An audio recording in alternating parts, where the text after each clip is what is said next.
Hi, I'm indie fantasy author Melinda Kucsera, and in this episode of Fantasy Lore and More, we have Mary E Jung, and she's joining me to talk about her book, Blossom and Bone. So, welcome, Mary, and let's talk about Blossom and Bone. Hi, thank you so much for having me on your podcast. I'm so excited for this. So Blossom and Bone, I'll hold it up here for everybody to see. And so Oh, just there's describe it. two Yeah. Yep, there's two cover models that are sweetly looking at each other on the front. And I actually know these cover models. They're my friends, and they posed for me so that I could get like this really kind of special intimate moment with the main characters. And then it's got kind of like magic and some rose vines and this kind of old world background. And so it's the story is really kind of a mixture of things. It's a nice kind of trifecta of cozy mystery, cozy fantasy, and then cozy romance. So a little bit of horror in there, but nothing like super scary, like just teeny tiny, like, kind of zombie lore to kind of, bring in the magic that goes along with the male main character. I write old world fantasy. I have one that's epic, and then I have this which is romantic. And in this particular story, we have in this particular series, it's centered around witches. So we have a plant witch in this book as the female main character, and we have a bone witch as the male main character. So one of them has the power to speak with plants and work with plants, grow different things. And she's very scientific. And this also has a nice balance of science and magic that kind of come together as well. And then the male main character, he deals with death magic. So divination through bones and speaking with spirits. And like I said, animation of the dead too. So the premise behind the book is that the female main character makes something called a flower mate. So she genetically modifies a plant that when the sower grows the plant, it will mimic their image and emotional response to true love. So whatever that person is thinking of as true love, or something that's like hidden inside their heart that they're not really sure about, as the plant grows, it learns these different characteristics and then bonds with the person. And so out comes an actual person, but it's a plant. So even though it looks like a human-esque creature, it's a plant. And so it survives for one full day and one full night, and then it withers and dies along with the original plant that it birthed from. And so these the kind of blurb around here that on the back of the book is: experience true love and discover hidden heart desires, but beware of the allure of illusion. So this comes into play with the flower mates, because although these are so pretty and so wonderful and really nice to have for people seeking their heart's desires, there's also this kind of background warning that you can get addicted to this kind of thing too, because she's not guaranteeing that you'll find true love, and she's not guaranteeing that this will be a lifelong mate. What she's doing is finding a pathway to discovering what could be your true love, and then you go out and find that in real life, or you experience something that kind of inspires you, that kind of a thing. And so as the story develops, we see that the kind of negative side of these flower mates start to crop up, and then a murder mystery happens. It's very exciting. And then Xephriel, and so that's Amé, the main female main character, and then Xephriel, he comes into play with a spirit who comes to him, and the spirit wants to help have him. The spirit is lost, and he has to find out who murdered him and that kind of thing. And then their paths cross. So they're both kind of searching for the same person who committed all these murders, and they kind of things start to interconnect. And you'll have to read the book to see what happens, but yeah, that's the kind of premise behind the story. um so yeah, it's a nice little read. It's an introduction to the series. There's 3 books in the series. Blossom and Bone is the first one. Spindle and Shears is the second one, and then Divine and Devour is my third one. And they are standalones within a series. So there's a new couple and a new story within each book. You can read them separately, although with Divine and Devour, I do recommend reading Blossom and Bone first, because I have some cameo characters that come back into play in that book. But Spindle and Shears, you could completely read that one first. It wouldn't affect the overall arc of the stories or spoil anything. So I got a quick question. Yeah, go So ahead. Spindle and Shears, like I hear like Spindle, I think of like Sleeping Beauty. Is that like deliberate, or is that totally like not or am I just off base with that? No. You're yeah. So here's Spindle and Shears, and the cover is again with 2 models on the front, and the male main character is holding scissors, and there's like magical ribbons coming around him.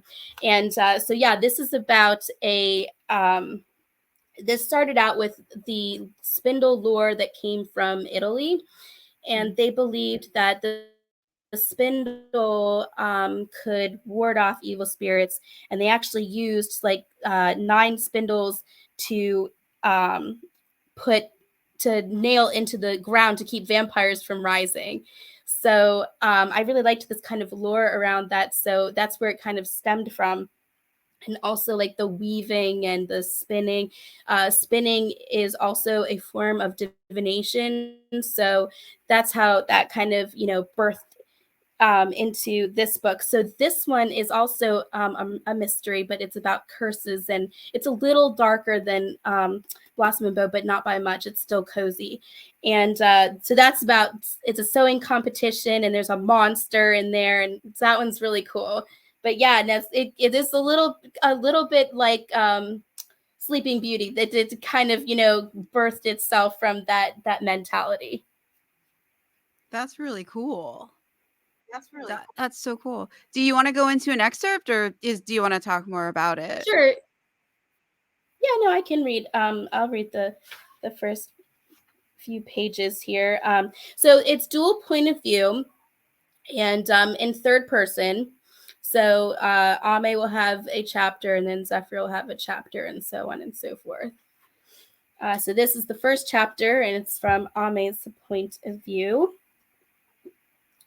Amé Floreo, an erudite vegetation witch, lived in Aquitas, the capital of Libra. Her rose-pink shop on Soul Street was nestled between an apothecary and a bone consultation establishment. Seeds of Love, the name of her store, was painted across the azure signboard in stunning gold calligraphy. White gingerbread trim gave the 3-story architecture a beguiling ambiance. The sun dispersed rainbow streams of light that refracted off the crystal hearts embedded in the window frames. Inside the welcoming plant shop, Amé bent over a wooden work table in her research lab. She squinted at the magic flower mate doing its damnedest to evade her scalpel. Hold still, please. I need to collect your seeds. In rebellion, the head of the mutated orchid jerked to the right. The crimson scabriform petals fanned outward like a shepherdess bonnet, and the stamens wiggled in protestation. The stem swiveled as if it were dancing, and she watched the leaves bend inward. Amé planted her hands on her hips, mimicking the obvious gesture, and glared at the cheeky rogue of fire flower mate.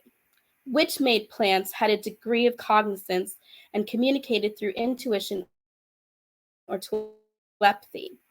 Amé's flower mates were unique, the only species to exist on the island of chaos.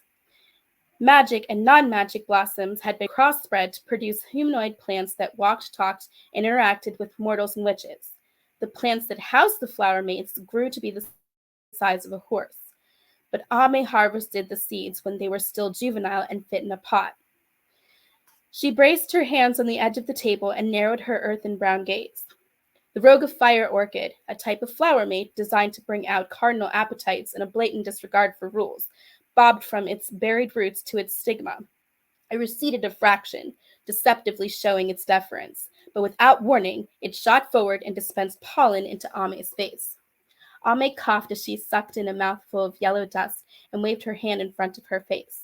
Now that was uncalled for, she admonished the flower mate. She was rewarded by the petals curling inward, covering the ovary, and refusing to part with its seeds. Unreasonable. That was the characteristic the client had asked her to replicate. It was clear she succeeded. Ame challenged nature, and now she was arguing with a stubborn orchid that wanted to drive her into a frenzy.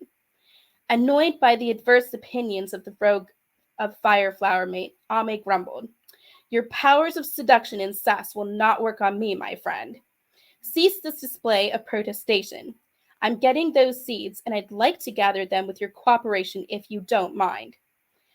With a flare of her aura, green magic infused the plant, and her instructions were infused into the plant. Resigned to its seed-collecting fate, the rogue of fire flower mate opened its blood-red petals and remained still. She raised her brows, waiting for the orchid to start its banter again, but it kept its inferred promise and behaved. So that's the introduction of Ame and her flower mates. So, she's very scientific and very in tune with her plants. And yeah, I really love this character. She really resonated with me when I wrote her, and it's just, I think it kind of shows as you progress through the book that she's just really very special. And the next chapter is chapter 2. And this is I'll read Xephriel's introduction as well, so you kind of get a feel for the main character too, because he's pretty cool. He's got that kind of shy gothic, thing going on, but I super love it. Xephriel Maxus rested his chin on his clasped fingers as he listened to a vexed mortal. Mrs. Rendell had come to his bone consultation business, the humorist, to inquire about a finger bone. She suspected the phalanx might have belonged to her missing husband. Mrs. Rendell fidgeted with the leather strap of her purse as she stared at him in mournful silence. Dim orange candlelight cast shadows on her pitiful features, and he felt her distress as if it were his own. Xephriel's magic created an overwhelming empathic dissonance with people, and it caused him physical pain. The layer of epidermis that conducted magic was sensitive, and his mind was potent with activity. As a result, he was untouchable and absorbed magic auras and emotions in excess. He was a sponge for other people's feelings and a magnet for all things supernatural. A tingle of nerves through his being signaled that the power of the bones was easing the empathic condition that manifested from the proximity to Mrs. Rendell's grief. Before her emotions could be sucked into his body, the bone magic dissipated and scattered her projections into the etheric field. He watched as the bones embedded in his building glowed to match his indigo aura, indicating that it was safe for him to proceed with the consultation. He watched as Mrs. Rendell drew a black velvet box from her silver-embroidered handbag and pushed it across the table's surface. Xephriel noted the corroded bones in his divination table glowed red in reaction to the box's contents. The bone inside the velvet box produced a terrifying energy that clashed against his aura and produced a screeching turbulence. His neck stiffened and he cringed against the facsimile of nails clawing down a chalkboard. Xephriel's indigo aura radiated off his body and veiled the room. A dull wobble of sound waves echoed as his psychic senses merged with the bones fixed in the maroon-tinged table. He felt his magic activate and seared the bones that would help decipher the message from the dead. So, like I said, Xephriel has, death magic, but he also has this magic condition where he absorbs people's emotions so potently that it basically invade his system. So And he's got like a degree of neurodivergence too. So his brain is kind of also a little bit overactive as well. So he's got like all this kinds of things that cause him this chronic pain. And if someone were to touch him, then he would actually have like a nosebleed or go into a seizure, depending on how long they were in contact with him. So he's got he's got some problems there, but you know, so we see that journey with him as well. But the reason that he has this is because bone witches need a degree of empathy in order to commune with the dead. And so he has bones that are actually embedded in every part of his house to keep him from absorbing people's emotions. So the bones absorb the emotions instead of him absorbing them. And if he does absorb them, then it kind of like filters out and redirects into the bones, and the bones kind of disperse it. So, was he born with that condition where he can't can't touch people? Sounds like he can't touch people. I'm wondering how the romance is going to work with that. Or is that something He that can't touch is an people. effect? Is that Yeah. like an effect of like the magic that he has, or something else, or just something he was just born with that is not related? Yeah, so he was born with it, and it didn't kind of like it didn't really manifest um in a life threatening way until he was like about like 8 years old. And he was playing, I mean, this is not in the book, but he was playing with a friend, and this will be in another book.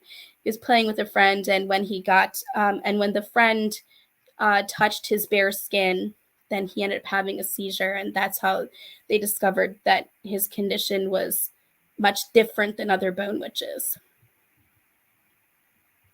That's interesting, though, that you And have so male. yeah. I was gonna say that's interesting that you have male witches, because in a lot of fantasy books, a male witch is a warlock. So it's interesting that you kept it as witch being a non-gendered term in your world. That's cool. Yeah. I when I was deciding about writing this series, I was like, how do I want to approach this? Because like you said, there's a very distinctive difference in the genres between a witch and a warlock, a wizard, a sorcerer, these kinds of things. So when I was deciding on the term, I was like, and I looked up the word witch, and I was like, okay, so witch is actually not a female term. It's, Right. But it is gender it neutral. And I was like, right. okay, cool. Let's make them all witches. We'll make the men witches, the female witches. Everybody will be a witch. And I kind of liked it too, because I also felt like putting a female term onto the male half of the race also kind of empowered women too.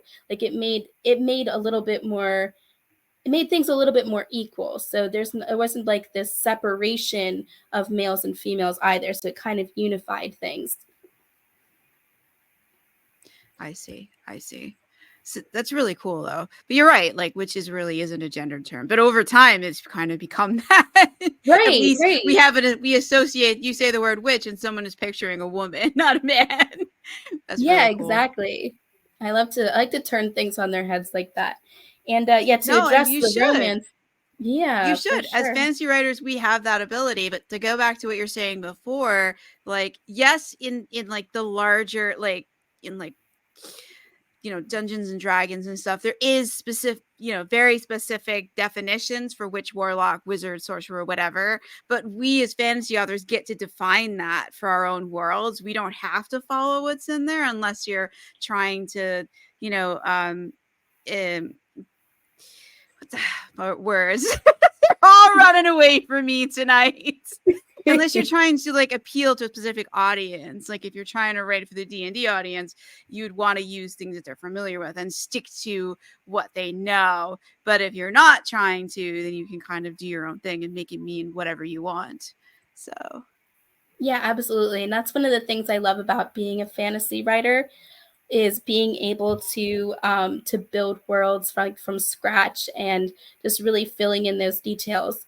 It's also why I write standalones within a series. I like to take each book and make it like a little piece of the puzzle to the overall world that I'm building. So there's like, even though like different things are happening, you're getting like a little bit of a snapshot that by the end of the series like makes of this really cool picture.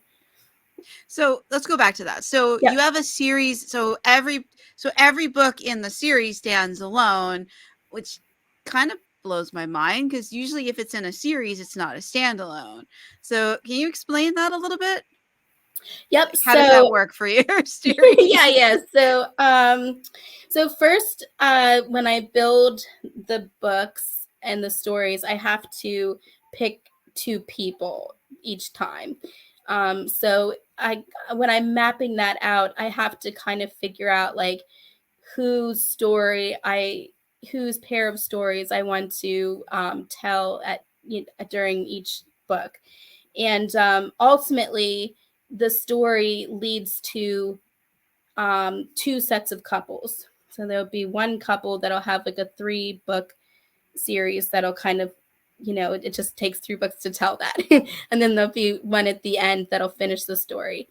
So ultimately, the series does develop in a way that leads you to these two couples, which are like big power witches and magic and that kind of thing. But the couples themselves are giving us a viewpoint of each part of the city. And I'll just hold up and describe the map here. So here's the map that's in Divine and Devour. And what it is the castle of Aquitas is right smack in the middle. And then the streets kind of branch out like petals and like a clock pattern. So there's 12 different streets, and they've each got like a different name to them. And they each have different functions. So the street names are Soul Street, Divination Street, Industrial Street, Justice Street, Capitol Street, Fashion Street, Market Street, Entertainment Street, Ink Street, Blood Street, Pious Street, and Healing Street. So when I pick a couple, usually I'm picking a couple that belongs to each of these sections. So I go through and then I use that section of the city to kind of draw down the focus instead of on the whole city on just these little tiny sections. And then that kind of like gives you a better understanding of what's going on like in the minute details of the world. And then of course there's like the bigger picture too of like, the different kinds of magic and that kind of thing. And then that's how it happens within each book. But then the overall kind of theme is building towards, like I said, these two couples that are going to be big power players in the series. So in each of the books, one character appears in every single book as the villain, and also the deity appears in every single book. So it kind of connects in that way. So you kind of you get this sense of this very slow kind of burn of the plot, but when you read each book, you get a better sense each time of how intricate and important the magic is to the witches in the world. And there's also mortals in this too, so there's people without magic. And then it kind of the reason I called it the Kingdom Libra, or the City Libra, is because um, the there's always a balance. So there's always a balance between non-magic and magic, and there's a balance between the people who have magic. There's a witch council, there's royals, there's different kinds of things that are always, there's a court, there's a judicial court. So there's always these little things that are kind of constantly weighing each thing to keep everything in balance. And then we see this villain kind of come in and upset that balance each and every time we get a new book. That's cool. So let's talk about that magic system, because that's a really cool way of doing things, though. I like that. I've never thought of doing it that way, but like picking like a minute area in a city, and I usually, I mean, I have like a couple of favorite characters, and anytime I'm gonna write a book, it's like, what are they doing? Can they be in this book? It's him. He's in like everything. It's like, what is Sarn doing? Can he be in the story somewhere? Yeah, I got super attached to Amé and Xephriel, so I keep trying to throw them into, and they're gonna have another book later in the series, because going back to that whole untouchable thing, like that's not finished. So we gotta fix that. Yeah, how are they gonna have a relationship when they, I mean, I guess you can. Yeah. It'd be very like innocent, more like conversation and hanging out, but like no touching. Yeah, That's I mean, you have to read the book to see what happens, but yeah, if you so this is also something that's unique to my writing style and my series. I have two sections of books. So I have a clean version of these books, and then I have a spicy version of these books. Ame and Zephyriel's story will always be clean because of his magic condition, and I strongly stand by that, and will always stand by that. I have some, extra scenes that I give off in my newsletter for people who prefer it, a little more heated. Um, And we but have links down in the description or the show notes. We do have the link if you want to sign up and get those scenes. Sorry, I just want to oh, make sure everybody is aware that if they're like, "Ooh, I want this. Where do I get it?" The link is in there. In yes, the yes, place. absolutely. Yeah, Go click on click. the link. It's a free newsletter, and I send it out twice a month, and all of my members get bonus scenes, and I make like short stories too that you get for free too. So I have a lot of like free like little I have coloring pages and things, all kinds of fun stuff that I do specifically for the newsletter people. And it But sounds like yeah, they so feature and Zephyriel. So if you fall in love with them, yes, there is plenty more. I'm sorry. Go there on. I really just had to is. toss that in. There really is. Yeah, so that one's always going to be clean, but Spindle and Shears and Divine and Devour, Spindle and Shears retail version is clean, and then if you want it more spicy, you buy it direct from me on my website. And I don't write erotica, so let's just put that right out there. It's not prevalent in my series. The fantasy is always going to be the driving force. Then there's like the mystery that underlies it and kind of sews in, the suspense and the thrill, and then the romance is, kind of like the third portion of it. So it's there, but it doesn't invade the story. You can take it or leave it, which is why I have two versions. um, and Divine and Devour. This from Divine and Devour on, and this is the point that you'll see on the retailer. I put a note down there. That's going to be spicy, and then everything will be, kind of. It'll have those open door scenes, from the rest of the series. But I have all of the clean versions on my website to purchase. So I have the two versions like that, and it came about like that because I had two types of audiences. I had because I started out as an epic fantasy writer, so I had one audience that was like, it must be clean, it must be fantasy, and I had one audience that was like, it needs to be a little, more heated, to kind of, capture my interest. And so I kind of took both sides, and I in this particular series, like I said, because it's written in such a way that I can take it or leave it, because the plot is very much boxed into the fantasy, so I can take or leave, either that romance aspect. And so I gave it to both people. Now everybody's That's happy. really cool. I write epic fantasy, but I don't really write romance. There may be some like mild pining in some books. So that's as far towards the romance as I go. I love action books. But that's really cool that you were able to satisfy both. And like, you said you started in epic fantasy and now you moved into more romantasy, but also having epic fantasy, less romance books in the same series, which is very cool. What led you into the romance? Is it just the story and the characters called for it? Um, so for me personally, I like both. I love that action packed, here comes the cavalry, where are the dragons when you need them, energy. And then I also like that kind of, finding true love along the way kind of idea too. So I do both because that's just how I feel things. My true passion is in epic fantasy. At some point I would Yeah, love to same. write something like Tolkien, just really like go into like the full female version on that. I would love to do that in the future.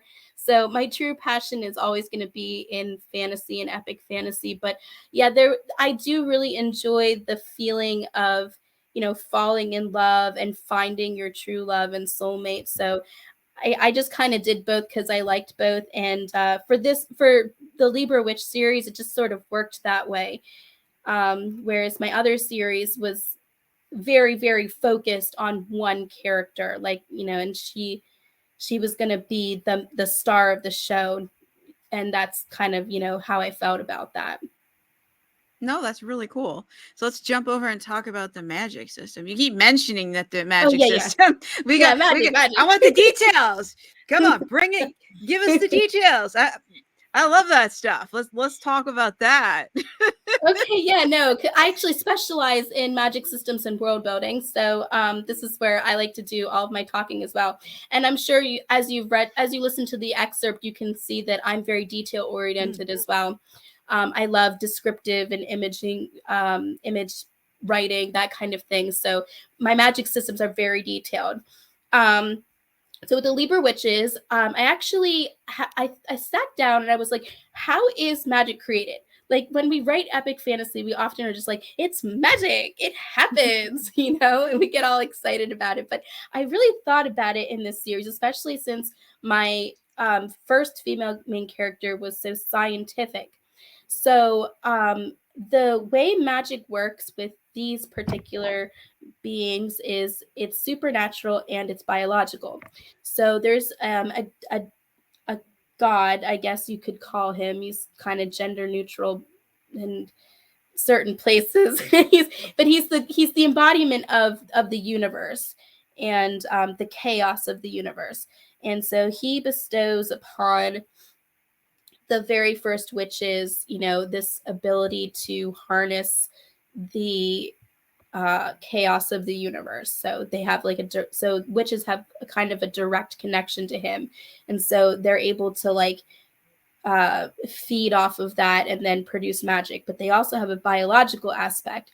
So they have a magic producing organ behind their solar plexus, and they also have a layer of epidermis that's right underneath the top of their epidermis. So it's like between the layers of their skin. And that conducts magic too. So if you think of um, like an electric eel or an electric stingray or some kind of fish like this, that's kind of the way that the witches produce their magic as well. So it's part supernatural, part biological. And some witches, like divination witches, they have like some extra tissue that's in the middle of their forehead or under their eyes or behind their ears, and these help them to see into the spirit world. So it heightens these different parts of their biology, give them specific qualities that produce certain magic things. So, for example, Xephriel, his layer of epidermis that conducts his magic is really, really thick. And it's abnormally thick, which is why he's so sensitive to touch. And it also helps him though to bridge the gaps between the physical world and the spiritual world. So he literally walks in both worlds, like at all times. And and when you're born with you're born with an aura. So everybody gets a specific aura color, and it's the colors of the rainbow, basically, and with a few extra hues in there. And then the auras will indicate what kind of witch they are. So Xephriel has an indigo aura, which means that he would have been some kind of divination witch, or something that, was in tune with psychic abilities. And then because his parents were both bone witches, it would just he would just have to see if those magic powers manifested that way, which they did. But his aura indicated what type of witch he would be. Excuse me. Amé is a sorry, I'm on the tail end of COVID here. Oh, you're fine.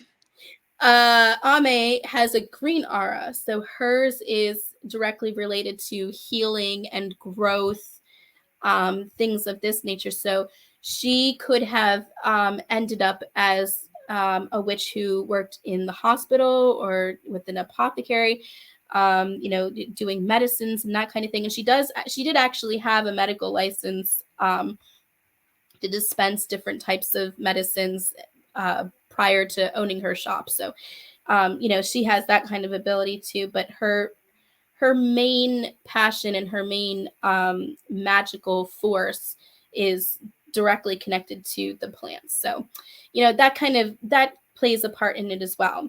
So that's what the actual witches look like. And then the supernatural aspect is that chaos is a form, and that and he went to sleep, and so he's there, but the world is autonomous, so he's not directly involved in it. And there's little strings, and I take string theory and I magic I magic string Yeah, theory. I've done that too. It's if you've ever listened to like what string theory is, like it sounds like magic anyways. I think Brian Greene has a really good book about that. The Yeah, physicist, so yeah. that's what I did. I just took string theory and I made it magic. And so the strings are vibrating through the universe. And so you not only are resonating magic through your biology and chaos, but you're also resonating through the strings as well. So that's kind of how you can access it from the universe point of view. So if you have a indigo aura and you're resonating with an indigo string, then that's how that kind of happens. And uh Libra has, like, its own grid, because that's where chaos is sleeping, somewhere on this island. They don't know where he is, they just know he's there. There's this whole little grid line of magic that happens with that. And the strings, though, are super important, because that's how people become soulmates. So only witches can be something called a heart song.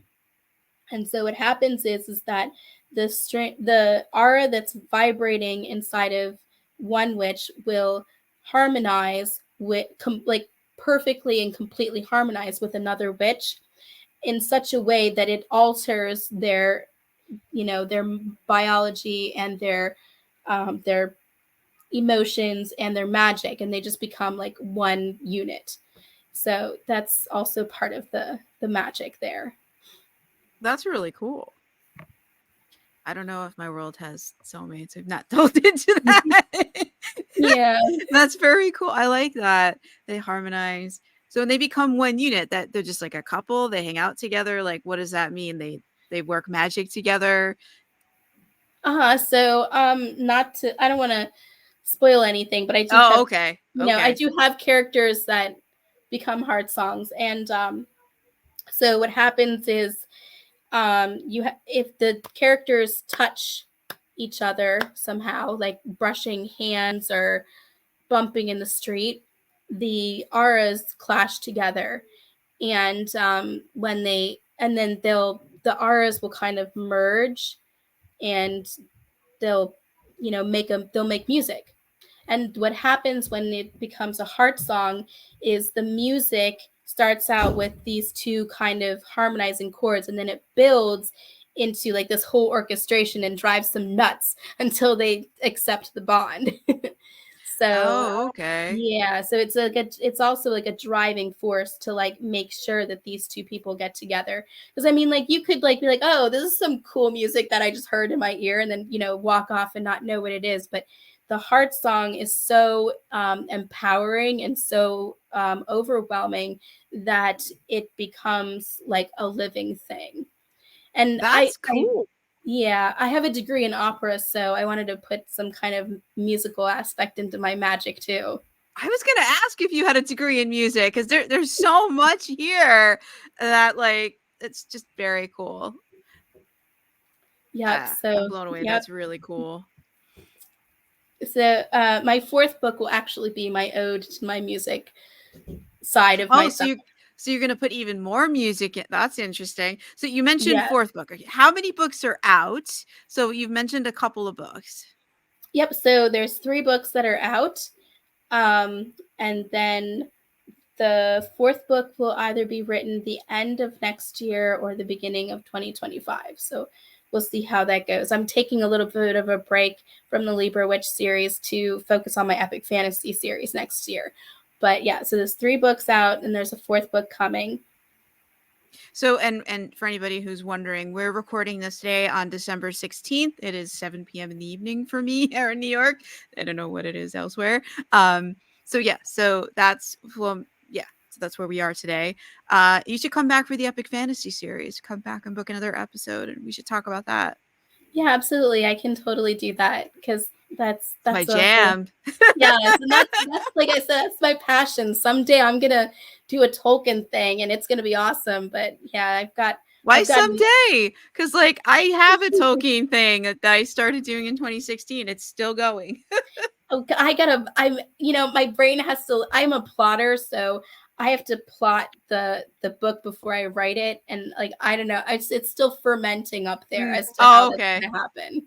I think you plotters are amazing because I've tried to plot and my characters go, well, that's interesting that you want us to do that, but that's not what we're going to do in this book. And I am generally chasing after them, going, "What are you doing? Are you going to save the world? How are you going to do it? Because you're not listening to anything that I have suggested." Yeah. So writing Yeah, a book is me just chasing after them, trying to figure out what are you trying to do here? I could help you if you would tell me. it's a mystery even to you. It is. It is. And then I go back and I'm like reread it and I'm like, well, thank God it all holds together because I didn't know we were gonna get here from there. But yeah, no, Surprise. I think plotters are awesome. I've tried. The characters just take the outline and set it on fire and go off and chase dragons instead of whatever they were supposed to be doing. Like leave me here like, guys, we promised we would do a certain story. That means you have to do it. But, yeah. I love that you have organized, I guess it's not chaos. You have organized storytelling and I have chaotic storytelling. Yeah, I don't know how I do it. I just I the idea comes into my head and then I if the idea sits with me, then I know from start to finish and then all the little details that go on with it. And then I sit down and write it.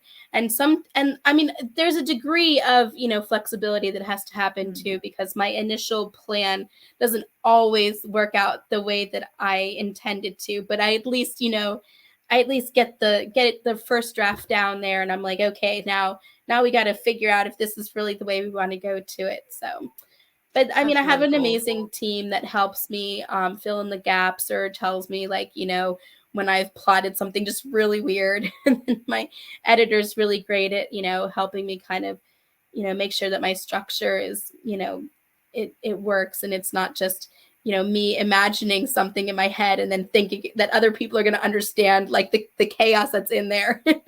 Oh, I've been envious because all the editors I've used, like they like got very little about the thing about the story and stuff. And like I found out a couple of them were actually fans of the series before, and I was like, why did like I was like, why do I not get anything about like the thing? Like, well, I don't want to influence the next book or what you do. I want to see the chaos as it happens. So I admire that. I don't have that. Like nobody will tell me anything. They're they don't want to influence where things go. So My alpha readers are really funny. I have this group of 3 girls that are like just really close. They're women.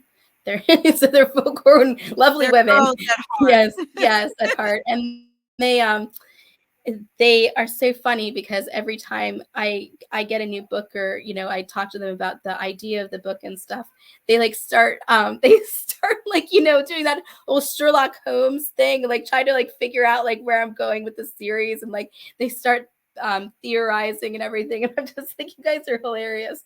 And I'm like sitting there like, I mean, I would like to tell you, but I'm gonna keep it a surprise too.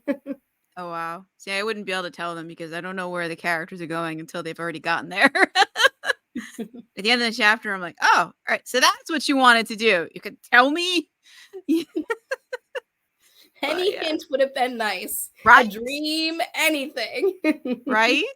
All right. So back to the publishing schedule. Yeah. So next year you're working on the epic fantasy, so you might get a book out for that series, and then the next year after that is back to the Libra Witches. Yes. Yep. And we'll Pretty be cool. working on lies and lyrics, and it's going to be double agents and getting into the politics of things. The villain's going to come out with a big punch. So this is like kind of like me kind of starting to turn the wheel towards one of the bigger books.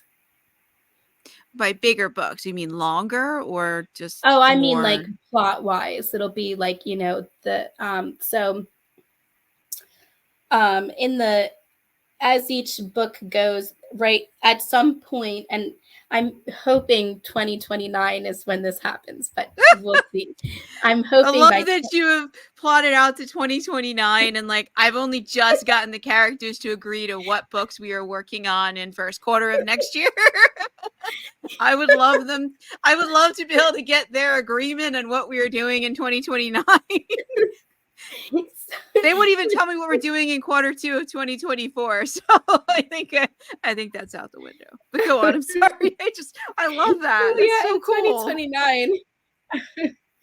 Well, I'll have that whole year is going to be devoted to 3 books with only 2 characters. So that's like it's a big point in the series and a big point plot wise, and these are 2 like really important characters. So that's kind of what I mean by that, is that this the lies and the lyrics book will start to turn the series so that you see a bigger plot investigation, as opposed to like before, where we're just sort of kind of getting used to the series and the characters and the magic system, and kind of really like just getting settled and steeping in that, and now it's going to start to move.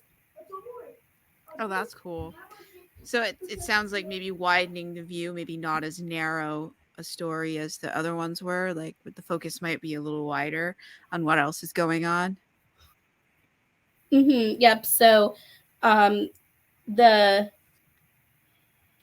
I like to put so from the 3rd book, the villain will have a small point of view in each book, and so now we're getting, so it's still mainly dual point of view, but now we're getting like a bigger chunk of like this guy's crazy wacko ideas too. So it's going to be a little bit more prevalent, and because it's about double agents, we're going to really start to see the nitty-gritty details of why this guy exists. Like, why is this villain just running around the city? Like, why haven't you guys caught him and put him in jail? What is going on with that? Wait, he needs a reason? Right? I mean, Cool things just can't happen because they're cool? yeah, so we're gonna figure out what the deal is with him. I mean, not all the details, but we're gonna start getting into that, How and many? Go on. and bringing in some danger and some some really cool kind of, kind of magic things too. I really liked Spindle and Shears. We're not supposed to have favorite books, I know, but I think Spindle, but Of I course do. we are. I have favorite books. I just have a lot of favorites. I know, right?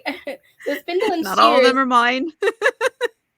was that book was like a stroke of genius. I don't even know what happened when I was writing it, but somehow I was possessed by the pen, and that book just was like just so, not perfect, but just so well written. And I want to get back to that kind of feeling where it was just the pacing was really good, the suspense, the mystery, the fantasy aspect, the balance of the romance and the characters. So I'm kind of using that as my foundation for Lies and Lyrics too. So I want to kind of, revisit that and see what I can do to kind of bring about another genius moment. Oh, I hope you can. How many books do you think do you plan on for the Libra Witch series? I'm planning on 15 books, I think. Nice. And excuse me, there'll be two spin-off series. One will be futuristic fantasy that will spin off, and one will be young adult fantasy. And so that one will be that one will be just very um straightforward, like clean, barely there romance, because it's going to be about teenagers. And I strongly, very strongly believe that when you write romances with teenagers, it should be sweet and lovely and mature in a way that, isn't uh, skeptical, shall we say. I like to have the romance be there, but not be something that is controversial. So that's just how I write my young adult romances. But it'll be all about the Witch Academy. So there'll be nothing but witches in that series, and it'll be about all the I mean, I don't want to say it like Harry Potter, but it's kind of like, like they'll be there learning about all their magics and being in classrooms and things like that. So we'll kind of get into how witches become functional in society too. No, that's cool. And the futuristic one? Oh yeah, the futuristic one. That one is going to be about alien witches. So what you find out in book 3, and I won't spoil it, but you find out in book 3 that there is not there isn't just one world. There's multiple worlds, and so you'll figure out that kind of why in book 3, and then that'll be about alien witches basically. In so string theory wasn't enough. Now you're playing with M theory. yes, it was not enough. I had to keep going. and anybody, if you've read any of the books about M theory, like it sounds like magic. Okay, it sounds like science fiction. Like if you need some sci-fi, and you're looking for or some futuristic fantasy, and you're looking for a scientific basic, M theory might be your theory. It's out there. Yep, so that's where we're going with that. And so I love that there are people who sit around and get paid to do actual math and science, like around this crazy theory. Right? Well, my sister I is love a that. neurophysicist. I love that. Yeah. I think that's awesome. There are people who get paid to do science on fantasy. It is pretty awesome. I love that there's going to be 15 books. So when is book 15 you think might be out for our future listeners? I think it's going to be out by 2035 or 2036. Okay, so if you're listening to this in 2035 or 2036, look for book 15. Yes, and the 14 before it. The end of it, and everybody will be like mind blown. Well, and you're gonna come back for each of these so we can find out, we can get the update. yes, we'll be back with Lies and Lyrics, and once that gets out there in the world, and we'll come back for the epic fantasy too. Yes, please do. You're always welcome back. We've open door policy. I don't have very many rules on this podcast. I'll just walk in and be like, hey, here I am. Hey, that works. Every once in a while I have cancellations and things. Oh, goodness. That's awesome. Is there anything you want to say about Blossom and Bone or wait, I'm gonna get it right. Spindle and Shears. I forgot the third one. Vine and Devour. That was it. I was like something and Devour. No, I just I think I said everything that's that's there without revealing too much. They're, like I said, they're all standalones within the series. You can start anywhere, and they all have their own special stories. So I love them all. I love how everything kind of turned out, and this series is my bestseller and has quickly become very dear to my heart as well. I really like it, and it has a very intimate relationship with my writing. So I'm very glad that it kind of birthed itself into the world and it's out there, and I hope you all will enjoy it too. That sounds awesome. Thank you so much for coming on. Yes, thank you for having me. It was so much fun. It was great, being able to interact with new readers and being out there and finding new things to talk about, new people to see and meet.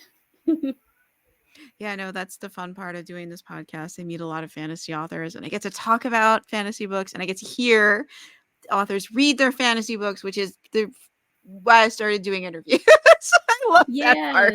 That's sort of my favorite part of the podcast. So yes, and I love reading fantasy too. I've got your book on my TBR. I don't know when I'm going to get to it, but it's there. Which one? I have like 21. The one that's behind you. Oh, that one. Oh, okay. That's the Christmas one. That one's written in poems. Yes, and I also got whichever one was the first in your series for that one too. Cursebreaker Enchanted is the first one. Yep. So they're there, and they'll be part of the reading adventure. Oh wow, I'm honored. So so since you pointed it out, behind me is the cover for Stars and Angels Sing, which was the Christmas book that I wrote in poems back in 2015, and the 2023 edition is expanded with all the holiday stuff that is written since then, and you can get your hands on it. There'll be a link and down below underneath all of Mary's information. Mine is always buried at the bottom of the details because we're here to talk about her and not me. But since she brought it up, so yeah, I did bring it up. Just quick, tiny little mention. I'll do I'll do an episode talking about the Kickstarter and everything soon. Anyway, so if anybody was wondering, because I did mention it in a couple of podcasts, that update's coming soon. I just need to get all the stuff out to the backers first and then give you all the details. All right. So thank you so much, Mary. And this has been another episode of Fantasy Lore and More. I'm Melinda Kucsera, your host. And we talked to Mary E Jung, and we were talking about Blossom and Bone, Spindle and Shears. Wait a minute. Divine and Devour. Did I get it? Yes. And 15 other books we don't have titles for yet. So thank you so much for listening. I hope that you have a great day or a great night wherever you are.